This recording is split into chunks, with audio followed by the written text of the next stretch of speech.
എനിക്കെൻ്റെ വളരെ സ്നേഹമുള്ള മാധ്യമപ്രവർത്തകരോടുള്ള ഒരു അപേക്ഷ എന്ന് പറയുന്നത്, നിങ്ങൾ ഇന്നു മുതൽ ഭാരതീയ ജനതാ പാർട്ടിയിൽ പ്രവർത്തിക്കുന്ന ഞാൻ ഉൾപ്പെടെയുള്ള ഓരോരുത്തരെക്കുറിച്ചും ഞങ്ങൾ എന്താണ് ഈ പൊതുസമൂഹത്തിന് വേണ്ടി ചെയ്തുകൊണ്ടിരിക്കുന്നത് എന്നതിനെക്കുറിച്ച് നിങ്ങൾ പരിശോധിക്കുക. സന്തോഷം.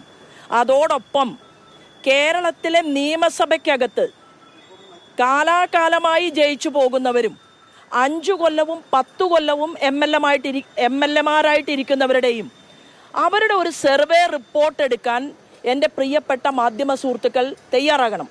എത്ര രൂപ ഒരു നിയോജക മണ്ഡലത്തിൽ ഒരു MLAക്ക് ചെലവഴിക്കാൻ സാധിച്ചു, എത്ര രൂപ ഒരു MLA ലാപ്സാക്കി കളഞ്ഞു, ഇത് MP-മാരുടെ കാര്യത്തിലും മാധ്യമ സുഹൃത്തുക്കളുടെ ഭാഗത്ത് നിന്ന് ഉണ്ടാകണം എന്നുള്ള ഒരപേക്ഷയുണ്ട്. നമുക്ക് കേരളത്തിലേക്ക് റോഡ് ഉണ്ടാക്കാനുള്ള പണം മാത്രം വാങ്ങിക്കൊണ്ടുവന്നാൽ പോരല്ലോ. ഇവിടുത്തെ കർഷകരുടെ വിഷയങ്ങൾ ചർച്ച ചെയ്യണം, ഇവിടുത്തെ ആരോഗ്യ മേഖലയെക്കുറിച്ച് ചർച്ച ചെയ്യണം. എന്തായാലും വിഭാഗീയ പ്രശ്നങ്ങളുണ്ടെന്നോ അല്ലെങ്കിൽ നേതാക്കൾക്ക് വ്യത്യസ്ത അഭിപ്രായങ്ങളുണ്ടോ എന്നൊന്നും നിങ്ങൾ പറയരുത് എന്നാണ് ശോഭാ സുരേന്ദ്രൻ ആവശ്യപ്പെടുന്നത്. ചർച്ച നടക്കട്ടെ അല്ലേ മധു?